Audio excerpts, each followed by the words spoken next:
এটি হৃদয় বিতাৰক বাতৰি আৰু পোনপ্ৰথমে ক'ব লৈছোঁ এই বাতৰিটো উন্নয়নৰ প্ৰতিশ্ৰুতি মৰা চৰকাৰখনৰ বাবে এই বাতৰিটো অসমৰ মুখ্যমন্ত্ৰী হিমন্ত বিশ্ব শৰ্মাৰ বাবে আৰু এই বাতৰিটো শক্তি বিভাগৰ মন্ত্ৰী নন্দিতা গালুছৰ বাবে লগতে ইয়াৰ জনপ্ৰতিনিধিগৰাকীলৈ কিয়নো এই শক্তি বিভাগৰ বিফলতাৰ বাবে বা কাণ্ডহীনতাৰ বাবেই কিছুদিন পূৰ্বে এই জিতু হাজৰিকা ব্যক্তিজনে নিজৰ প্ৰাণ হেৰুৱাবলগীয়া হ'ল আমি প্ৰথম দিনৰ পৰা আমি বাতৰি সম্প্ৰচাৰ কৰিছিলোঁ তাৰ 3 দিনৰ পিছতো বাতৰি সম্প্ৰচাৰ কৰিছিলোঁ আজি আদ্যশ্ৰাদ্ধ কিন্তু কোনো এজন বিষয়া কোনো এজন চৰকাৰী বিষয়া কোনো চৰকাৰী আমোলা মন্ত্ৰী সময় নহ'ল এই ঘৰখনত আহিবলৈ এই জিতু হাজৰিকা হৈছে নিজৰ কন্যা যিগৰাকী সপোন দেখিছিল ভৱিষ্যতৰ এগৰাকী শিক্ষাৰ পঢ়ি হোৱা আৰু সেই শিক্ষাৰ টিউচন পৰা নিজৰ কন্যাজনীক আনিবলৈ যাওঁতেই বিদ্যুৎ বিভাগৰ গাফিলতিৰ বাবেই তেওঁ কাহিলীপাৰাৰ ওচৰত পুষ্কুটাৰ পৰি তেওঁ মৃত্যুবৰণ কৰিবলগীয়া হৈছিল আৰু মই প্ৰথমে দৃশ্যটো দেখিব আজি আদ্যশ্ৰাদ্ধ আদ্যশ্ৰাদ্ধত আত্মীয় স্বজন গাঁওখনৰ লোক লগ হৈছে মই তেওঁলোকৰ পৰা মই প্ৰতিক্ৰিয়া ল'ম পোনপ্ৰথমে মই যাব লৈছোঁ সেই জিতু হাজৰিকাৰ পত্নীৰ ওচৰলৈ আজি 10টা দিন উকলিল তথা আজি আদ্যশ্ৰাদ্ধ কিন্তু বৰ্তমানলৈকে কোনো এজন চৰকাৰী বিষয়া বা মন্ত্ৰী উপস্থিত নহ'ল তেওঁলোকৰ গাফিলতিৰ বাবেই আপোনাৰ নিজৰ আপোন স্বামীক হেৰাবলগীয়া হ'ল কি ক'ব চৰকাৰলৈ ফোন লৈ মই মোৰ নিজৰ আপোন মানুহজন হেৰুৱালোঁ তেওঁলোকৰ গাফিলতিৰ কাৰণে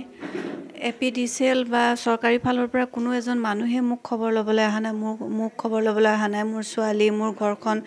একো তেওঁলোকে আজিলৈকে মোক একো খবৰে লোৱা নাই বা মই কেনেকৈ জীয়াই আছোঁ মই কেনেকৈ জীয়াই থাকিম মোক একোৱে খবৰ লোৱা নাই তেওঁলোকে মই এতিয়া চাৰিওফালে আন্ধাৰ দেখিছোঁ মই কেনেকৈ জীয়াই থাকিম মই ভাবিব পৰা নাই এতিয়া আমি প্ৰতিক্ৰিয়া নলওঁ কিয়নো তেওঁ দুখত আৰু বেদনাত ক্ষোভত ভাগি পৰিছে চৰকাৰ বিৰুদ্ধে মই তেখেতৰ পিতৃ আছে পিতৃৰ পৰা আমি দুআষাৰমান জানিবলৈ চেষ্টা কৰিম আজি 10টা দিন উকলি তথা আজি আদ্যশ্ৰাদ্ধ কিন্তু বৰ্তমান পৰ্যন্ত কোনো এজন বিদ্যুৎ বিভাগৰ কৰ্মচাৰী চৰকাৰী আমোলা তথা শক্তি বিভাগৰ যিগৰাকী মন্ত্ৰী দপ্তৰৰ মন্ত্ৰী নন্দিতা গালুছৰ কিন্তু আজিলৈকে খবৰ ল'বলৈ সময় নোলাল তথাপি এটা তাৎপৰ্যপূৰ্ণ কথা আছে যোৱা সৌদিনা মুখ্যমন্ত্ৰী নিজৰ খুব খোজমান পিছতে GMC আছে GMCতে এটা উদ্বোধনী অনুষ্ঠানতে মুখ্যমন্ত্ৰীয়ে ভাগ লৈছিল কিন্তু এইখিনি সময় আহিবলৈ কিন্তু তেখেতৰ সময় নোলাল কি ক'ব আৰু মই মুখ্যমন্ত্ৰী মহোদয়ক মই আপত্তি জনাইছিলোঁ কিন্তু তেওঁক কৈছোঁ যে তেওঁ আহি এবাৰ আমাৰ এই দুখীয়া পৰিয়ালটোক চাই যায় এষাৰ কথা তেওঁৰ মুখেদি শুনিবলৈ পালে আমি সুখী হ'লোঁ হয় আৰু লগতে নন্দিতা গালুছা বাইদেউকো মই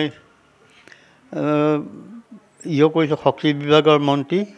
তেখেতো কমচে কম আহি আমাক দেখা দিয়া হ'লে বৰ সুখী হ'লোঁ হয় কোনো নাহে আজিলৈকে নাই একো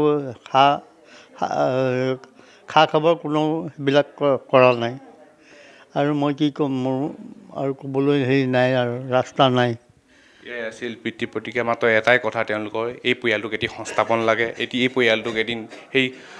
আগন্তুক দিনবোৰত কেনেকৈ চলিব সেই বিষয়ে তেওঁলোকে প্ৰতিক্ৰিয়া কৰিছে আৰু বিভিন্ন ৰাইজৰ আছে ৰাইজ আমি জানিব কি ক'ব আজি 10টা দিন উকলিল হয় তেখেত উত্তম ঘৰত মাতাৰ নাম জিতু হাজৰিকা আৰু আচলতে তেওঁৰ নাম উত্তম হাজৰিকা তেখেত হঠাতে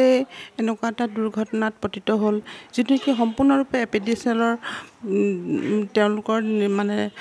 অৱহেলা বা তেওঁলোকৰ কোনো বিভাগীয় বস্তুবিলাকৰ প্ৰতি কোনো দৃষ্টিগোচৰ দিয়াৰ কাৰণে এনেকুৱা এটা অৱস্থা হঠাৎ ঘটিবলগীয়া হ'ল আৰু ইয়াৰ ফলত তেওঁলোকে ন্যূনতম জ্ঞানখিনিয়ে তেওঁলোকে অন্ততঃ এদিন আহি পিনি ঘৰখনৰ দুখী অৱস্থাত তেওঁ ফেমিলিক এটা মাত দিবলৈ আহিব লাগিছিলে আৰু তেওঁলোকে এতিয়া বৰ্তমান এখন দৰখাস্ত কৰিছে যে আমাৰ এনেকুৱা ধৰণৰ এটা হ'ল কিন্তু সেই দৰখাস্তখনৰ পৰা তেওঁলোকে কি প্ৰত্যুত্তৰ দিয়ে বা সেইটো আমি এতিয়ালৈকে বৰ্তমানলৈকে জানিব পৰা নাই আমি আশা কৰিছোঁ তেখেতে নিশ্চয় ন্যায় পাব কিবা এটা ভৱিষ্যত সংস্থাপনৰ কাৰণে তেওঁলোকক দিলে আমি নথৈ সুখী হ'ম কাৰণ তেওঁলোকে জীৱনৰ পৰা এটা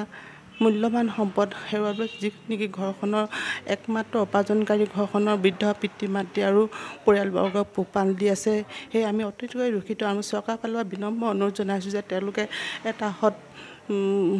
পৰামৰ্শৰে তেওঁলোকে আমাৰ কিবা এটা ন্যায় দিব আৰু কিবা এটা উপায় দিয়া বুলি আমি আশাৰে বাচ্ছা ৰাখিছোঁ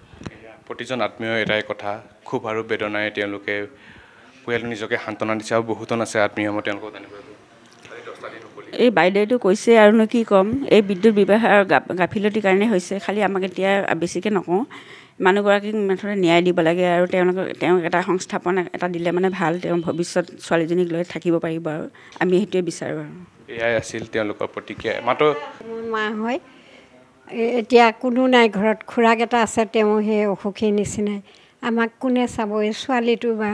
বোৱাৰীক কোনে চাব? কিবা এটা সংস্থাপন দিলে ভাল হয়। এয়াই মাত্ৰ তেওঁলোকৰ এটাই কথা, তেওঁলোকে ন্যায় লাগে।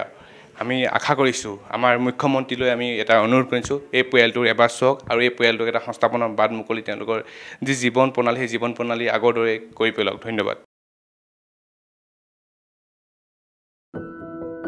এনিভাৰত 24ৰ প্ৰথম প্ৰয়াস, জুবিন গাৰ্গৰ গীতৰ প্ৰতিযোগিতা। জুবিনৰ গানে কি আনে?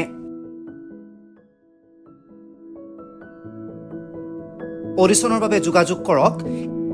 8638661821 আৰু 8812831556 নম্বৰত। এনিভাৰত 24 উদ্যোগত এটা নতুন সংগীতৰ প্ৰতিযোগিতা আয়োজন কৰা হৈছে, য'ত মোৰ গানৰ প্ৰতিযোগিতা হ'ব। আপোনালোকে তাত প্ৰতিযোগী হিচাপে আহিবলৈ পাৰিব আৰু মোৰ ফালৰ পৰা আন্তৰিক শুভকামনা জনাইছোঁ। আৰু অনুষ্ঠানটোৰ নাম হৈছে গানে কি আনে। সকলোকে মৰম জনাইছোঁ, সকলোৱে আহক, ইয়াত অংশগ্ৰহণ কৰক। Thank you very much. Love U.